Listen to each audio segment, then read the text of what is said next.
about me or my company, let me tell you a little bit about me. I'm going to play 2 little videos and then we're going to get right into the heart of things. So, I started SCOTTeVEST 14 years ago to solve a very specific problem. I was carrying around a lot of devices and gadgets and cords and chargers, had no way of holding them all other than a fanny pack or a backpack, and I thought there's got to be a better way. And I looked at clothing and said the pockets on clothing are stupid. So, in all respects, so we designed a full line of clothing with tons of hidden pockets and features, and they're really engineered. It's not just throwing on a pocket here or there and saying it's better. You know, how many times do you sit down in a car and all of a sudden all your change falls out?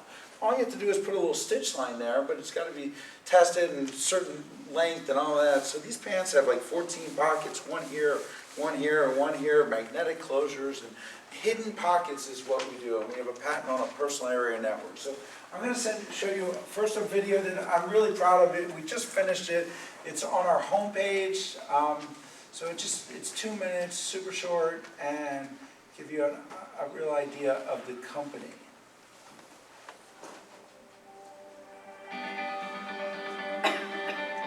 My name is Scott Jordan. I'm the CEO and founder of SCOTTeVEST. SCOTTeVEST fundamentally changes the way you're going to think about clothing and the way you live your life.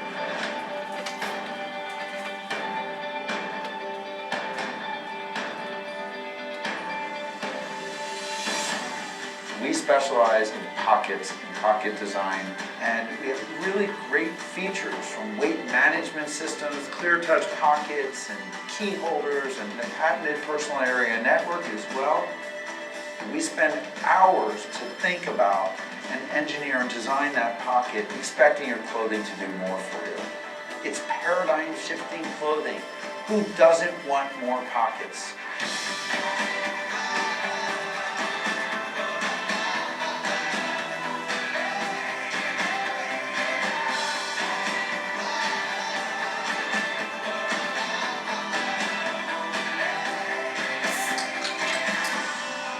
I know that once you try our stuff, you're going to come back for more. We make it easy for you to do so. If you have any problems with our clothing, reach out to us any way you'd like, and within 2 years, if you have any problems whatsoever, we will give you a refund or replace the product for you. We really believe in the quality of our products, and it's important that you know that.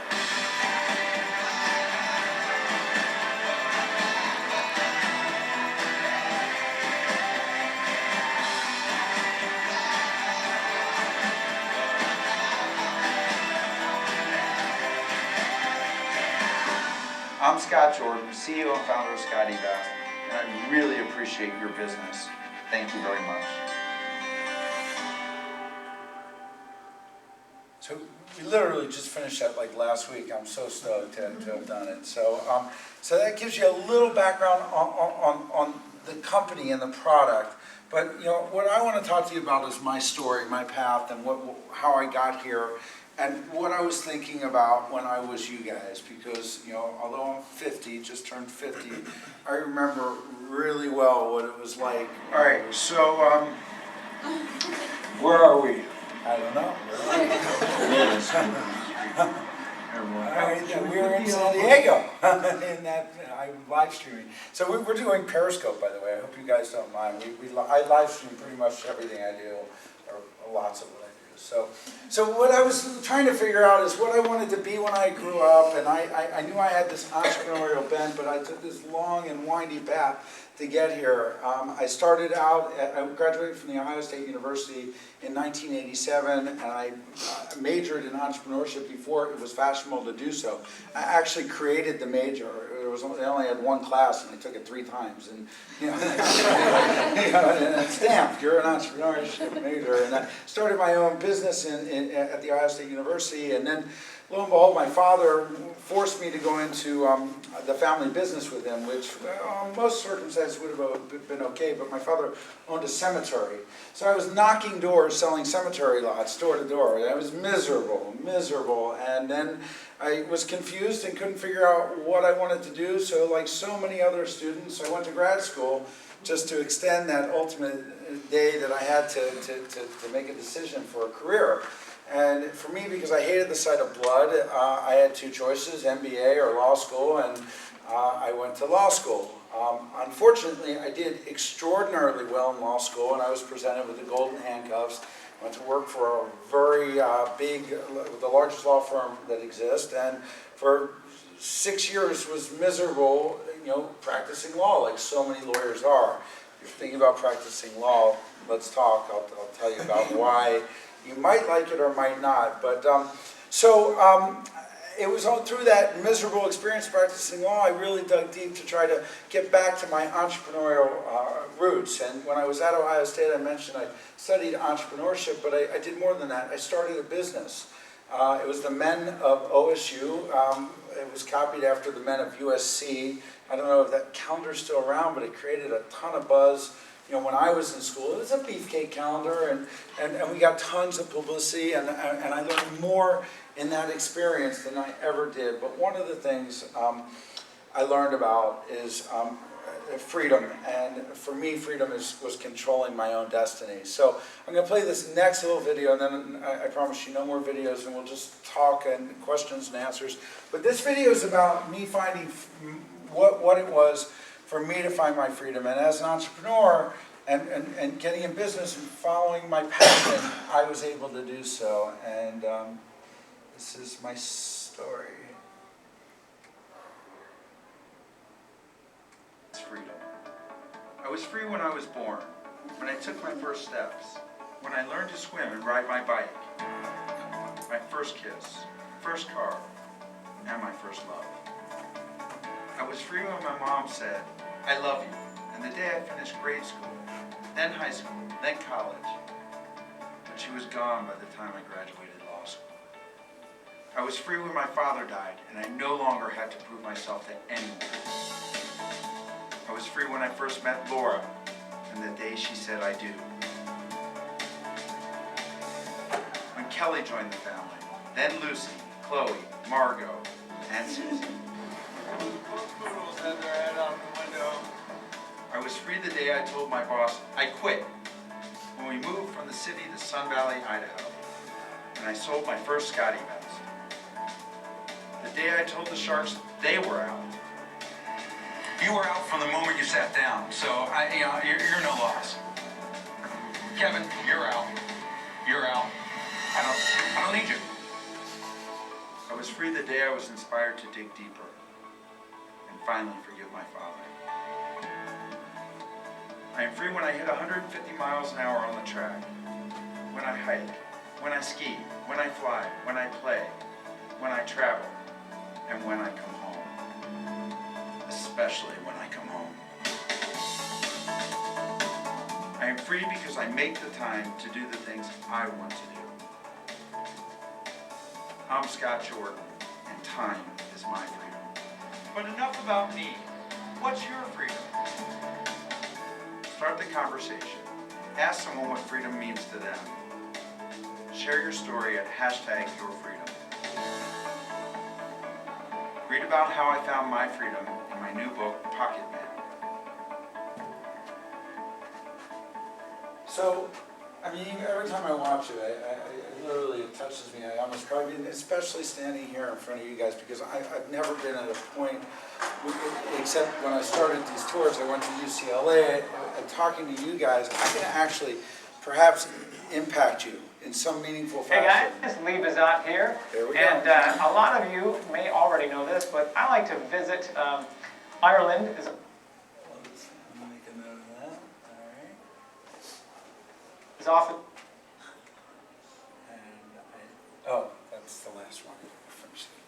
All right, so I really feel that when I stand here and look at these faces, I see myself, and I remember what it was like to wonder. I didn't know what I wanted to do. The world seemed like it had so many opportunities, and it was scary, and I thought I had to know what I wanted to do for the rest of my life. And it's ironic because it took me a long time to get right back to this point where I found my freedom. And it was doing what I was actually, ironically, doing when I was in college, starting my own business and being in charge of my own destiny. And the experiences that I learned way back then when I was 20 with the magazine or the calendar were the best lessons I've ever learned to this day. I repeat those every single day I think about things that I learned when I did that. So I'm here I'm an open book. I'm really transparent. Look at me. I mean, I'm live streaming everything I do, walking the streets. So I'd like you to take this opportunity to ask me, anything you might want to ask me about how I landed here, how I landed in Sun Valley, Idaho, what kind of jobs I have, because what I need, my biggest struggle is having chosen to move to Sun Valley, Idaho. It's got 5,000 people that live there. I need you guys. I need people who are willing to go on an adventure with me and learn and work hard and take everything and then go off and start your own business perhaps, which would make me very, very proud. How many of you guys know what you want to do? What do you want to do? Venture capital. Why? I just really like the whole entrepreneur idea, and because I don't have any particular idea right now myself, I really like when I look at the startup companies, how they come up with the new ideas, and I feel like it creates the world and makes the world better a lot of times. So I would like to participate in that and learn how to make good investments and promote innovation even more. Interesting. I've taken a pretty different path with my business. I've been offered a lot of venture capital along the way, and there's another company called Bonobos. I don't know if anyone's familiar with Bonobos. They make pants and stuff. They're direct to consumer online. They've raised over $80 million in venture capital, and they have not made one nickel to date. They're just looking to grow fast and big, and and it's a different perspective. I'm not so sure. From my perspective, there's a lot of money to be made in venture capital, but I'm not sure, beyond looking at numbers, the hard numbers of it all, if you're going to have necessarily the experience that you just described to me. I hope you will and you do, and there's massive amounts of money to be made in that field. But at the end of the day, it's they invest in 100 companies hoping that one hits, as you know, and those 99 they sweep them under the carpet and moving on to the next. So you know what you want to do?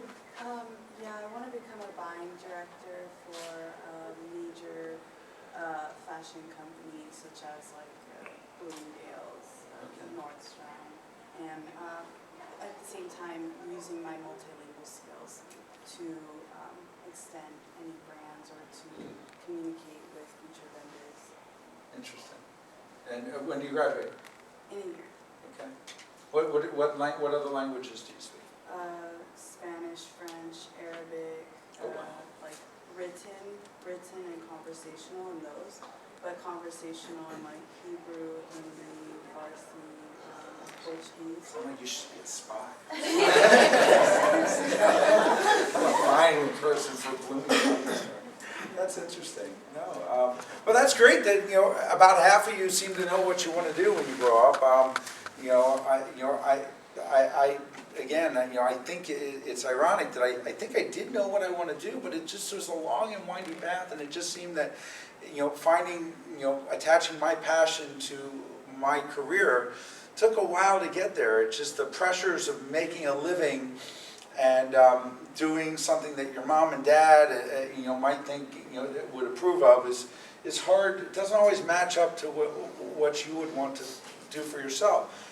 When I created this video, the My Freedom video, it started as an inspiration because I thought my clothing offered people some level of freedom, not bondage type freedom, but when you leave a hotel room, if you've got everything with you, it gives you the freedom to just run out and do what you want to do. And I'm driving this crazy vehicle. I'll show you a picture in a moment. It has no pockets, and I'm traveling around the country, with this freedom. And then when I started talking to people about what freedom means to them, everyone had a radically different opinion, and depending on where they were in their life at that time. I mean, you saw a little bit about my father when he died. That was freedom for me. I was like, okay, I no longer have to prove that I'm better than he is. And then I met someone who was graduating college.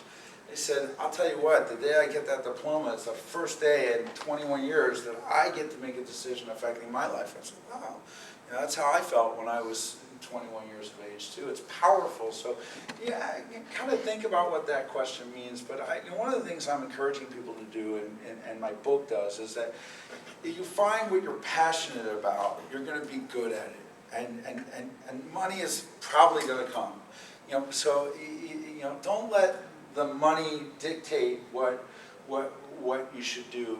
Let your passion dictate it, and you will find a path that will ultimately, I know it sounds weird, that ultimately everything will work out. It's not quite that simple, but it sort of is, because if you're doing something you're miserable out, you're going to be miserable. I mean, you're not going to have a happy life, and it's hard to make that shift. So if I can talk with you guys and answer some questions about what it would take so that you don't have to make that shift as late in life as I did. Yes? What is your definition of optimism, and how important do you view that in having established your company? What obstacles or what mentality, what mindset best helped you achieve the success that you've achieved today? Pure desperation. I knew that in my case that failure was okay. In this country, if you fail, you go bankrupt, you don't go to jail, you start over. But then I knew I was going to have to do something I was miserable at, and that was practicing law. And so every day I woke up, I just woke up saying, I have to succeed. And I talk about this in the book. I paint myself into corners. I make decisions that I know, the last way out is unacceptable, and I work harder so that I'm not choosing between two boring paths. In my situation, it was either experience freedom, and I've achieved a great deal of success, with the help of a number of people. I haven't done it all alone, but I am truly living the American dream. So it was a choice between a 14-year road to that, and that's how long it's been, and I thought it would be much more immediate, or an immediate road to hell. So by thinking about that, it enabled me to do that. Yes. And coming from a fashion background, how do you stop? Where do you make your clothes? Do you make them in China? How do you stop other companies from taking and stealing your designs? I was so worried about that when I first started. I was so hyper-focused on people stealing my designs, and more importantly, stealing my patent. Because I saw me on Shark Tank. Anyone? Yeah, okay. All right. There's a backstory to that, but I pitched my patent company, Technology-Enabled Clothing, and I really spent an inordinate amount of time, money, resources, and focus on being so concerned that someone was going to knock me off. And if I had to do it all over again, I wouldn't have wasted any of that.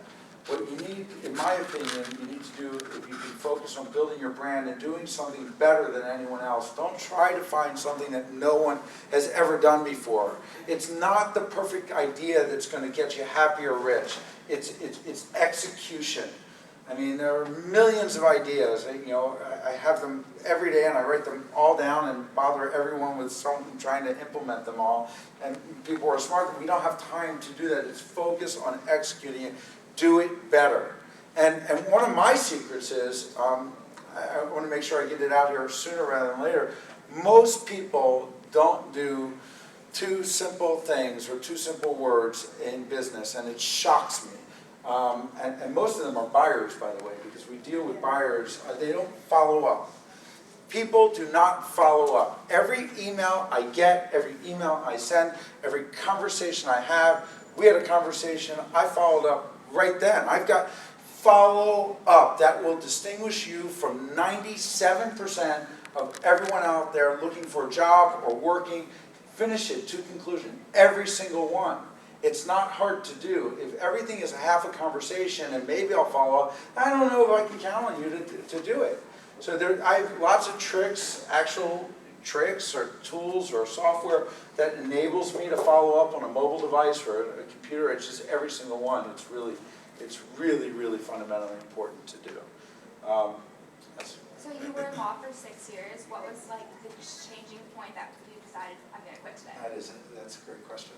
That's one of my favorite stories. I found myself playing solitaire daily. I was bored senseless. And I was at a law firm that required that at the end of every month you account for approximately 180 billable hours. If you do the math, that's a lot of work, especially if you've got to be there an hour and a half to get one billable hour. So at the end of the day, I'm like, I know I played 3 hours of solitaire and I was only here 10 hours. How do I write down 8 hours? I couldn't, so I went to my managing partner and I said, I'm not happy. You know, I need help finding a job in a business, and I knew by doing so, I painted myself into a corner that by having that conversation, I was forever taken out of partnership track. You know, and he said, well, you know, Scott, I was the top of my class as the associate. Well, the name of the law firm was DLA Piper. There were like 5,000 lawyers. I mean, literally the largest law firm in the world. And, you know, I just assumed that he would want to have me placed in one of the top clients as a general counsel or associate general counsel. And lo and behold, he didn't. And I found myself right on the path of counsel at a major law firm, which is a worse hell than partnership track. So I then, after a series of interviews, trying to go out and find another job in business, and found that most people view lawyers as a lawyer. You've got a scarlet L, you know, for lawyer, loser, I don't know. You walk in, they're reading your resume, business people are scared of lawyers. They think they have some magical powers or stupidity or something. They don't want to work with one necessarily. So I found that I could not, you know, get a job as a business guy. So I went to a recruiter and found myself working at the second largest law firm in the country across the street. And little did I think it through that the guys from the first firm told the guys in the second firm that I really didn't want to practice law. So now I was really screwed. So then I went from there to yet another business as associate general counsel for a public company. And then I went to work for a .com, and I'm like, finally I'm at a place, there's only 3 of us, I've got to have an opportunity to do business, but I'm in there, there's only 3 of us, and Scott, you just do the legal stuff. Well, for a startup, there's not 40 hours worth of legal stuff to do at the beginning.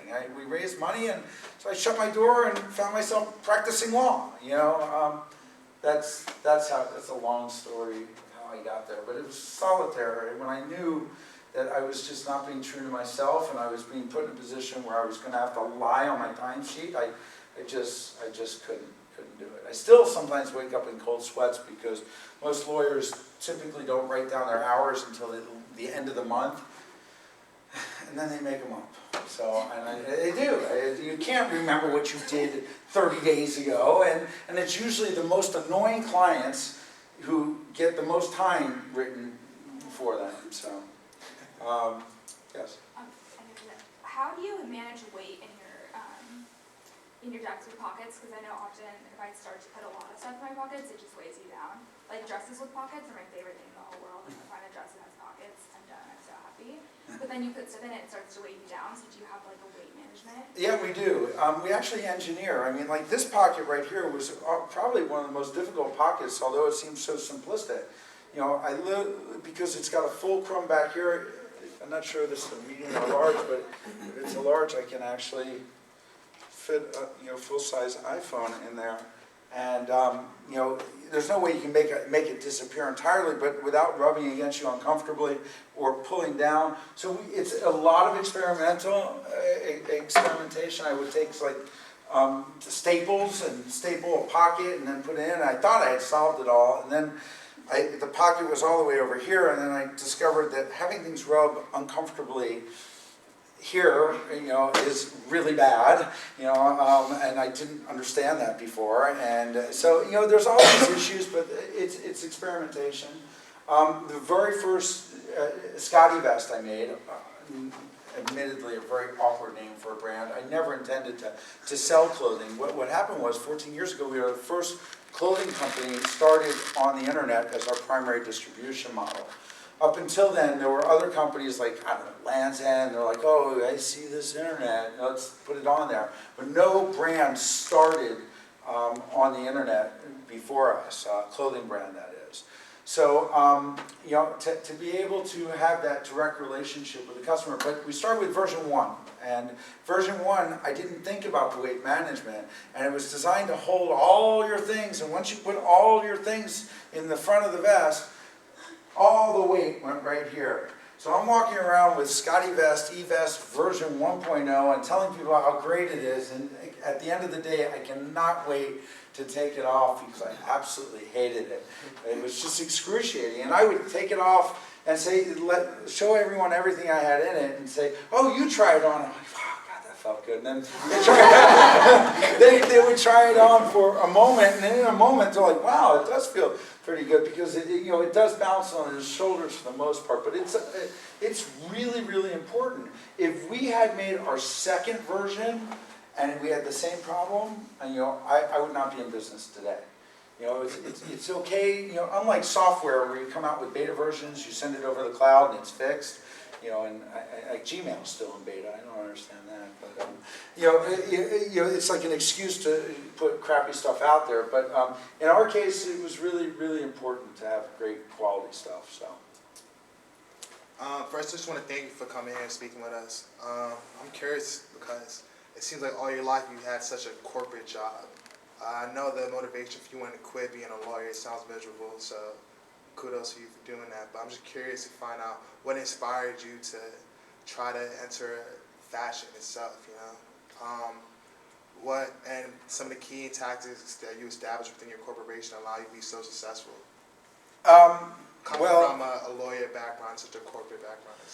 Well, when I started working for a family business selling cemetery lots door to door, not so corporate. So, you know, that was where I really began. And, you know, from there, you know, again, you know, when I started law school, I didn't expect to do so well. It was the first time I really applied myself. In undergrad, I established as a goal I wanted to graduate with a B average. And when I said a B average, I wanted to graduate with a 3.0, and I went to just great lengths to make sure that I had a 3.0, and I was so pissed because the teacher gave me an A when I was sure I was going to get a B. I graduated with a 3.09.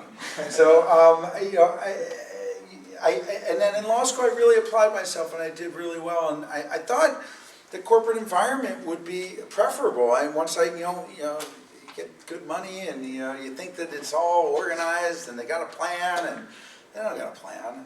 you got a plan. Certain corporations might have figured it out better than others, but it's still all about the people, because whoever you work for and directly report to, if that person hasn't figured out how to manage people, how to motivate people, and lawyers are notorious for not understanding how to manage and motivate people. They have no idea. It's just all about billable hours and client relations and the like. So, I forgot your question.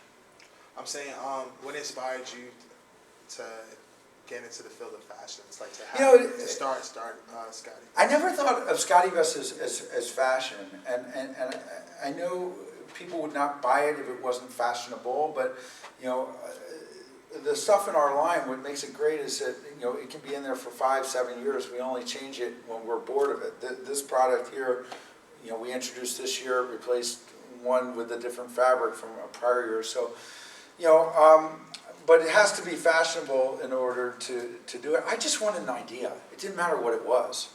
You know, I wanted a business of my own it didn't have to be fashion, didn't have to be related to fashion. It just had to be my idea that I got to control, you know, my future with. And when I first started, as I pitched on Shark Tank, and we'll get, you know, we can transition there now, or, you know, I originally pitched SCOTTeVEST, which is my brand company, and then deep on page 42 in the contract, I read that, you know, after I'm like 4 interviews through the process, that by merely appearing on the show, you give 5% of your business to the producers.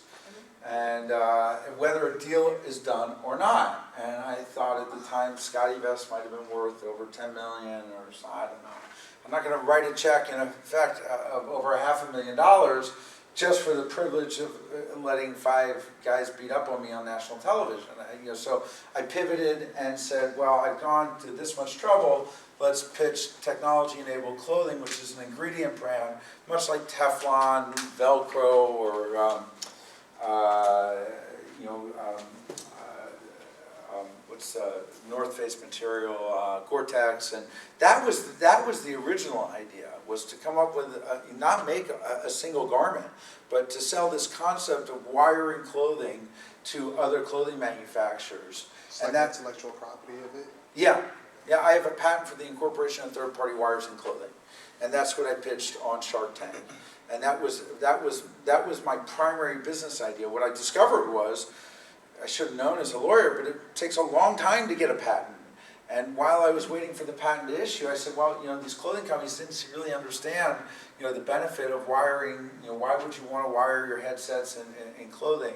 So that's when I started SCOTTeVEST to show them as a proof of concept what it could do for their clothing brand. If it could establish a brand out of the internet, out of nothing, and create all this buzz and this media attention, which I'm really successful at getting, then perhaps they would be interested in licensing. Unfortunately, it wasn't even still that easy, and that's why I talked earlier about whether you should focus on the intellectual property or a unique idea, or build a brand, or do something that someone else has done for years. In this case, I've been making pockets for years. I just did it better, much better, and to this day. So. That was kind of the shift. It was more, wasn't like corporate to fashion or corporate to non-corporate. It was letting someone else control my destiny to finding a way that I could do it myself. So when did it kind of dawn on you that the SCOTTeVEST was going to be like your idea that would be successful? Because obviously, starting your own company, that takes a lot of time, energy, and your own resources. So. Was it kind of a gamble, like you just didn't know if other people were going to respond to it well and just going to throw the product out there, or was there a lot of research involved? Even like living where you're at in a small town of 5,000 people, like how did you kind of decide that this was going to be a successful product and that it was going to work? I talk about a lot of this in my book, so I'm gonna encourage you. I have free books, and they're really entertaining books. I really mean that. It's as if I'm standing here telling these stories linearly in a fashion, but let me see, how do I answer that? First, I started the company in Chicago. I ended up moving out to Sun Valley 11 years ago. So I was there for a couple of years starting the company, and I had a number of people that I bounced ideas off of, and I just saw the need. It was like, if I knew there was a need for me, because I'm a gadget guy and had all this stuff and I was traveling, I knew others had to have a need for it. Sometimes you don't need market research to validate that. Although having said that, when I talked to a series of people, it was literally 50% of the people said that is the dumbest idea I've ever heard. Pockets and wires and clothing, stay to your legal job, Scott. These were, you'll regret it. And then 50% thought it was brilliant. And I got more excitement and energy from the 50% that said it was stupid because I wanted to prove them wrong. And I have. But there was a couple moments when I knew it was going to be really successful, and some real false starts to it as well. The first, I think, the most important one was I pitched it to Hammaker Schlemmer, which at the time was what I thought was, if I could just get Hammaker Schlemmer to buy this, because as a kid, Hammaker Schlemmer and Sharper Image, I mean, that was it, man. Every month that came, and I'd look at the same products over and over again and drool. And the problem was, I wanted to buy them all, but I didn't know where to put them. So I thought, okay, if I give Hammaker Schlemmer a way to sell more products to people like me, because you can carry them all, it's a slam dunk. So I got a meeting. It happened to be located in Chicago. The landlord happened to be a guy I represented as a lawyer, and I said, can you help me get a meeting? He said, sure. I went in, met with a buyer. And we'll talk about the buyers I've dealt with and why I may want to talk you out of that particular decision and go the spy route. But I met with the buyer and he loved it. He was the electronics buyer. He said, "Oh my God, this is the coolest thing since sliced bread. This is going to be in our stores for Christmas," and this was around May. and online and all these things. And I was like, I've achieved greatness. In fact, I'll never forget. I was at my psychiatrist's office, wondering what I was going to do when I was going to grow up. I was really at my lowest of lows. I was really trying to figure it all out. And the phone rings, and I said, I got to take this. And I took it, and they said, you're in.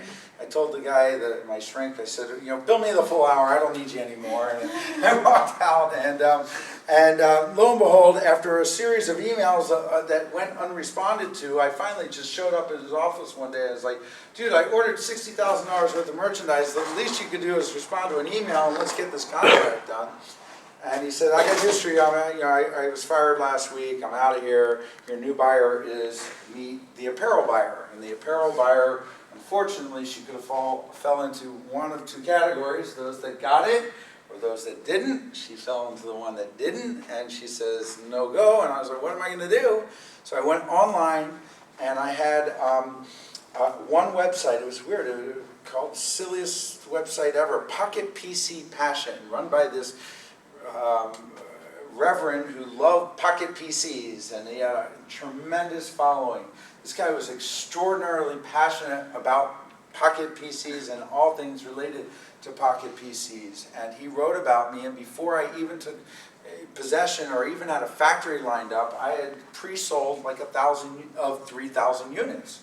It's like, wow, I am really onto something. At that point, I figured I better get a factory, and then there were a series of events like that, but then 9/11 hit, and everything fell out from beneath me, and then I was really concerned as to how I was going to make a go of it, and I actually met with a guy who was a VC, and he looks at my numbers, and he did me the biggest favor anyone could have ever done. He said, you don't need to raise money. And to this day, I have not a single other investor other than my wife. We have no debt, and we don't answer to anyone. But had I gone that route and raised money, my life would look a lot different than it does today. And then there was a moment in February of 1 year into the business where we were in Parade magazine. Do you know Parade, the insert for every Sunday's newspaper? It has a circulation of like 30 million. It's massive. When papers used to have meaning, you remember, of course.